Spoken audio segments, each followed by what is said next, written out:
పాకిస్తాన్ భారత మధ్య ఏం జరగబోతా ఉంది? ఒక పక్క ఢిల్లీలో వరుస సమావేశాలు, ఇంకొక పక్క పాకిస్తాన్ ఇప్పుడు ఇంకాసేపట్లోనూ భారత్ మా మీద దాడి చేయబోతుందంటూ ప్రకటనలు.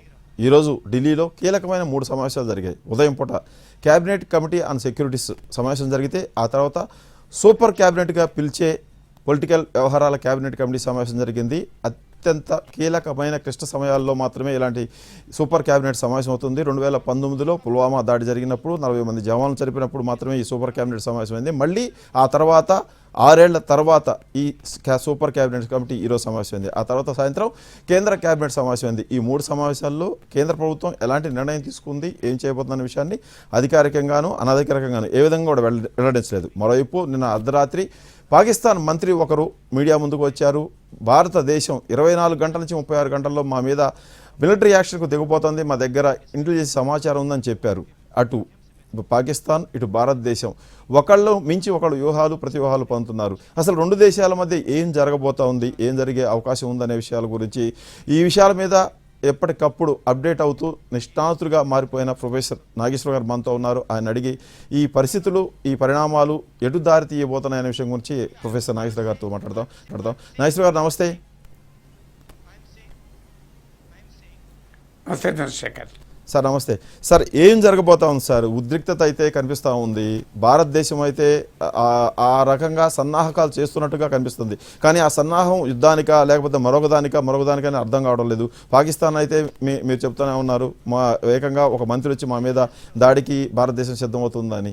ఏం జరగవచ్చు, ఏం జరగబోతుంది అంటారు సార్? అంటే భారతదేశము మిలిటరీ చర్య తీసుకుంటాము అని చాలా స్పష్టంగా సంకేతాలు ఇచ్చింది. నిన్ననే ప్రధానమంత్రి, నేషనల్ సెక్యూరిటీ అడ్వైజర్, అలాగే chief of defence staff, defence minister త్రివిధ దళాధిపతులతో సమావేశమైనప్పుడు ఆర్మీకి ఫ్రీ హ్యాండ్ ఇచ్చామని అఫీషియల్గానే చెప్పారు. ఆర్మీకి ఫ్రీ హ్యాండ్ అంటే ఏంటి? ఆర్మీ ఏం చేస్తుంది? ఆర్మీ చేసేది మిలిటరీ చర్య కదా. ఆర్మీ సింధు నది జలాలను ఆపదు కదా. ఆర్మీ పని ప్రాజెక్ట్ నీళ్ళు ఆపడు కాదు కదా. ఆర్మీ పని ట్రేడ్ను స్తంభింపజేయడం ఆర్మీ పని కాదు కదా. ఇండియన్ ఎయిర్ స్పేస్ను క్లోజ్ చేయడం ఆర్మీ పని కాదు. ఆర్మీ పని ఏంటి? ఆర్మీ పని మిలిటరీ యాక్షన్, అందులో అనుమానం వెళ్ళేది కదా. ఆర్మీకి ఫ్రీ హ్యాండ్ ఇచ్చాం. ఎప్పుడు, ఎక్కడ, ఏ రూపంలో, ఏ లక్ష్యం పైన అన్నది ఆర్మీ నిర్ణయించుకుంటుంది ఆపరేషనల్గా. అన్న తర్వాత మిలిటరీ చర్య అనేది క్లియర్, ఇక అందులో డౌట్ లేదు. పాకిస్తాన్ ఇన్ఫర్మేషన్ మినిస్టర్ అనేదో కనుక్కున్నట్లు మాకు credible intelligence Indian government official ప్రకటన, నాకు ఇంటెలిజెన్స్ ఎందుకు? ఇది మార్క్స్ వచ్చినాక ఫెయిల్ అయినాక కూడా నాకు లోపల తెలిసింది అంతర్గతంగా ఫెయిల్ అయినటువంటి ఏమైనా ఆల్రెడీ మెమో వచ్చినాక. సో అందువల్ల పాకిస్తాన్ మంత్రి కొత్త కనుక్కున్నది ఏం లేదు. కొత్త కనుక్కున్న టైమే 24 నుంచి 36 గంటలు అన్నాడు. ఇది అని కూడా దాదాపు 12 అవర్స్ అయిపోయినట్టుంది. 18 అవర్స్ మిగిలినంత 12 to 24 అవర్స్ మిగిలింది. అర్ధరాత్రి రిలీజ్ చేశారంటే 18 అవర్స్ అయింది. అంటే ఇంకా 6 to 18 అవర్స్ ఉంది ఆయన చెప్పిన దాని ప్రకారం.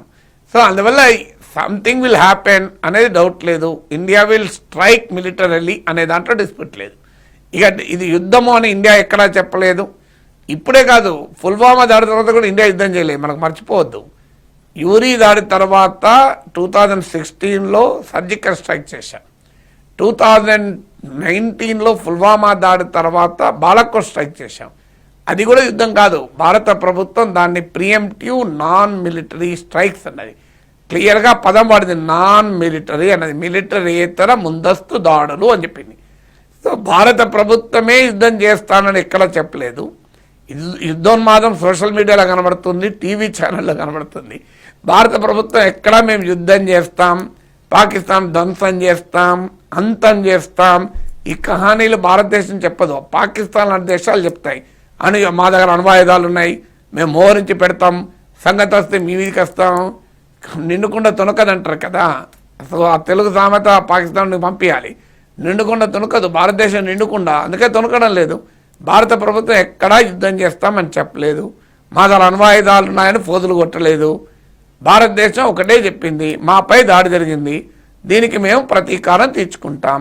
ఆ ప్రతీకారం ఎవరిపైన తీర్చుకుంటాం?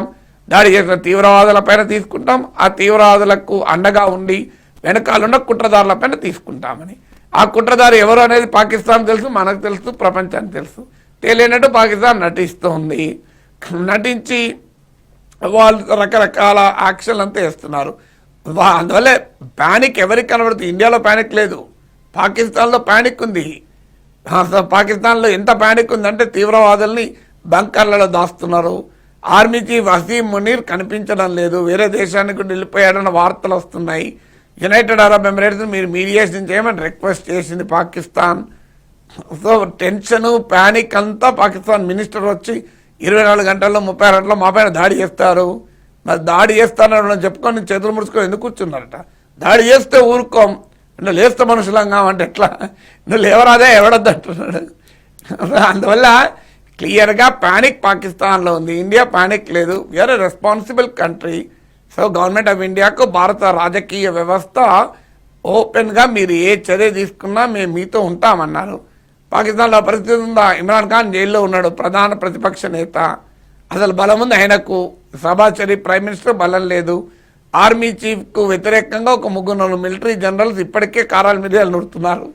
సో ఆడ army divided, political establishment divided. భారతదేశంలో రాజకీయ వ్యవస్థ అంతా ఐక్యంగా ఉంది. కొంతమంది మన దగ్గర హాకీస్ టెండెన్సీ అంటారే, ఓవర్ యాక్షన్ చేసే వాళ్ళు ఉండొచ్చు దీన్ని రకరకాల రంగులు పూయటానికి. కానీ India is United, Pakistan is divided. India is strong, Pakistan is panic. India is ready to act, Pakistan is ఏడవడం మొదలు పెట్టారు, మా పైన దాడి చేస్తారు, దాడి చేస్తారని. సార్, పాకిస్తాన్ ఉరి మీద జరిగిన దాడి కానీ, పుల్వామా మీద జరిగిన దాడి కానీ, ఆ సమయంలో ఇలాంటి పరిస్థితి ఈ స్థాయి వరకు రాలేదు.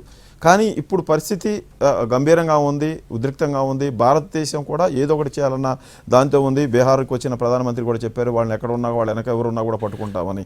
వాటికి వీటికి తేడాని అంటే ఇలా చేస్తే భారత్ ఇలా రిటార్ట్ అవుతుందని పాకిస్తాన్ ఊహించి ఉండకపోవచ్చా?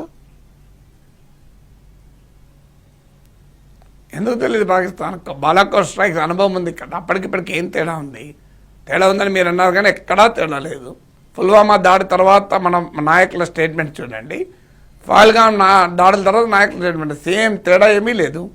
అప్పుడు cabinet committee and security meet అయింది, అప్పుడు అఖిలపక్ష మీటింగ్లు జరిగాయి, అప్పుడు భారత ప్రభుత్వానికి మద్దతు ఇచ్చారు. సేమ్ థింగ్, ఎప్పుడైనా ఒకటే, ఫాల్గామ్ అయినా పుల్వామా అయినా తేడా ఏమీ లేదు. సో అప్పుడైనా సర్జికల్ స్ట్రైక్స్ మొదటిసారి జరిపాం యూరీలో.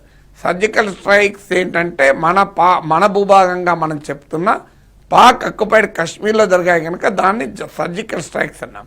Surgical strikes is not on Pakistan land, it is on Indian land occupied by Pakistan. మనకు అర్థం కావాల్సిన డిఫరెన్స్ అది. పాక్ భూభాగంలోకి వెళ్ళి సర్జికల్ స్ట్రైక్ జరగలేదు, భారత భూభాగం అయినటువంటి పాక్ ఆక్రమణలో ఉన్న ప్రాంతం పైన జరిగింది. లైన్ ఆఫ్ కంట్రోల్ను దాటి మనం అటాక్ చేసాం.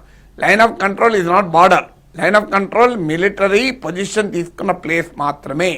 అందువల్ల దాన్ని సర్జికల్ స్ట్రైక్స్ అన్నాం. తర్వాత పుల్వామా తర్వాత మరింత తీవ్ర స్థాయిలో బాలాకోట్ దాడులు జరిపారు.